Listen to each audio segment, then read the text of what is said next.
කලබලේ? මට බෑ අම්මා ඉස්කෝලේ යන්න. ඒ මොකද පුතේ?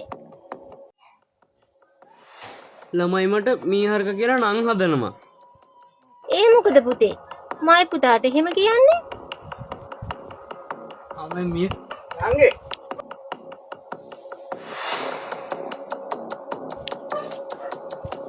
ඈ හෙට ඉලාව ගෙදර කෑමු යන්න තියෙන අපිට වරෙන් ඈ ඒ පැත්තට අනේ හරි අයියේ හරි. මං එන්නම්කෝ. දැන් වරෙන් වෙලාවට එන්න හරි අයියේ හරි එහෙනම්.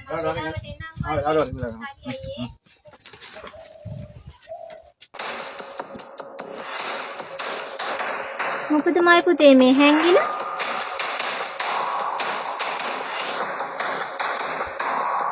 මම ගියාද අම්මේ? ඔව් පුතේ මාමා ගියා. මාමාගේ පණිවිඩයක් කියන්නනේ පුතේ.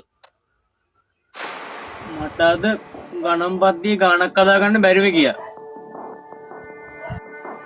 රවිදු හම්සනම් මහම් බීහරකේ. හම්සනම් මහම් බීහරකේ. අන්දික තියන මස් කඩේට දාන්න. ඔගේ අය හොඳයි අර. අන්දික තියන මස් කඩේට දාන්න.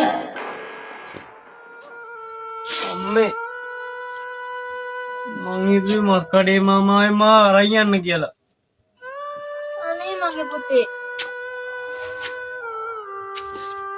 කවුරු මොනවා කිව්වත් ඔයා මගේ පුතා.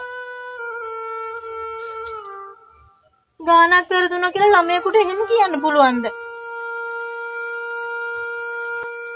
මගේ පුතා හොඳට ඉගෙන ගන්නකෝ. එතකොට ඔය කාටත් තේරෙයි.